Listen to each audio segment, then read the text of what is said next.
Folks, welcome to the Veterans Park Disc Golf Course here in southern Lexington, Kentucky. We're going to do a walkthrough on the front nine. Big shout out to the Bluegrass Disc Golf Association, as they have done a phenomenal job maintaining and manicuring this course, all through volunteer work of their members. Amazing facility.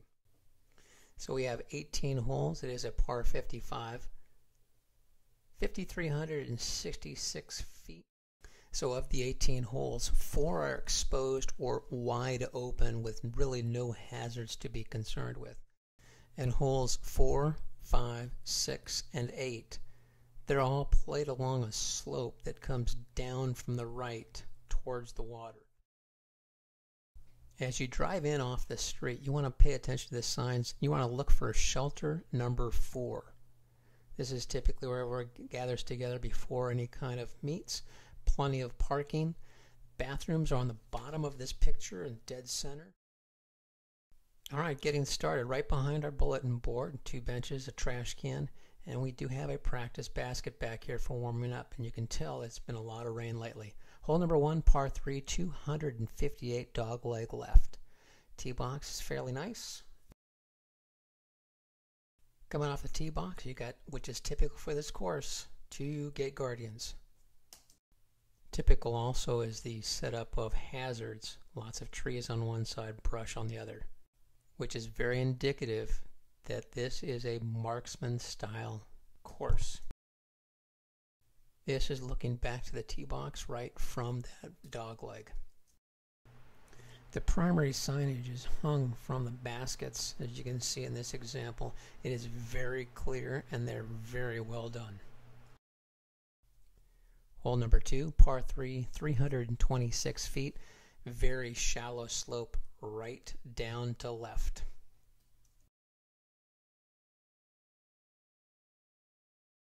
Plenty of landing space here, and you can see the 2 openings in the trees to the right. That's the avenue into the next hole.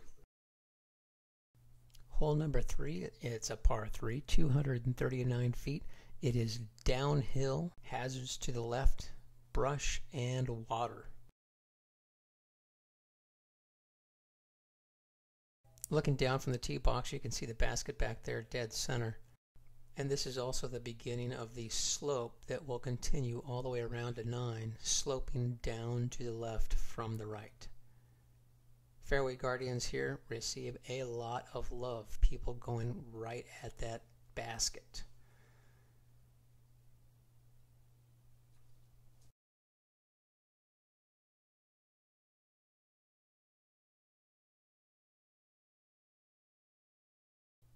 Here's a great view of the landing area with the hazards of the water off to the left, lots of room on the right. Hole 4, par 3, 301 feet, and there is a very shallow left dogleg.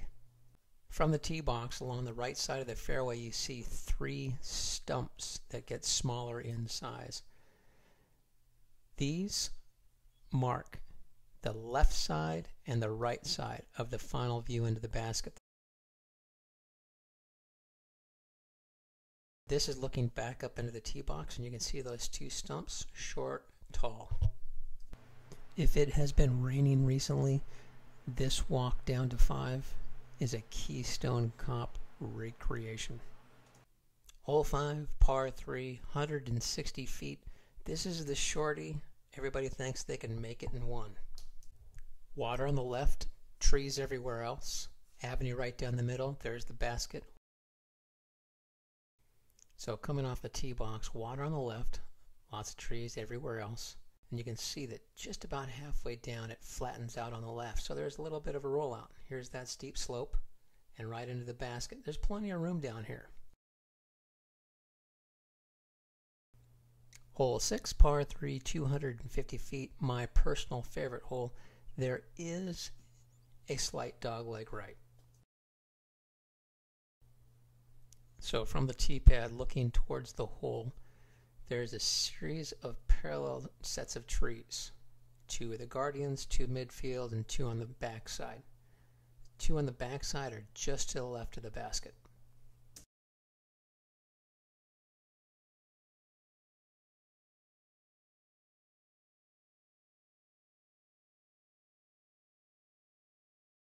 Word of advice, if any of these trails are reflective, think back to my cousin Vinny when they were talking about getting stuck in the mud. This is the stuff that gets slipperier than dog snot. Now for shot shaping, anything to the right of the water will typically hold. If not, maybe roll down a little bit and then fall over. Put anything left, you're going to be floating. If you find yourself in this position, they've got a fantastic drop zone that overlooks the basket with really no hazards behind.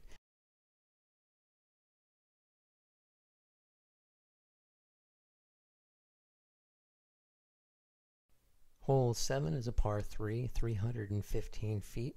Any of these open holes that has a walkway nearby, it is out of bounds.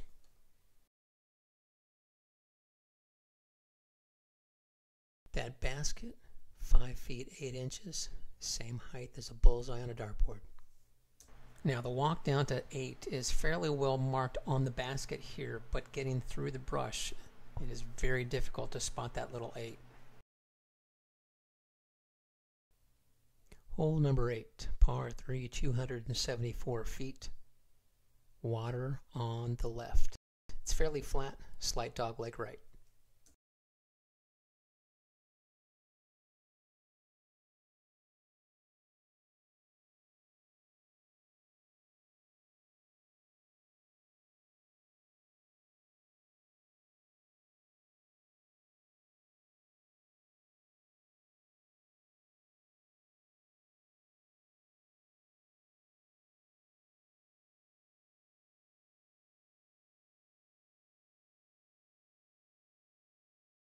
Hole 9, par 3, 167 feet. It is uphill. This is the easiest hole on the course, and it is aceable. This is the ace maker hole, the easiest one on the round. So this concludes the front 9 walkthrough. If you are finishing here, you're essentially going to walk straight through there's 2 avenues here back up to the parking lot. If we're continuing on for the back 9, you're going to turn left here. It's unmarked right now, but we're working on it. And you've got about 700 feet to the next basket. Just turn left. So once again, I want to throw a big shout out to the Bluegrass Disc Golf Association.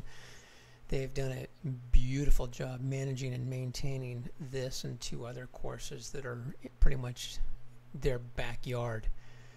Links have been added below so that you can contact them pretty much on the Facebook. They've got several different avenues, and they also list lost and found items.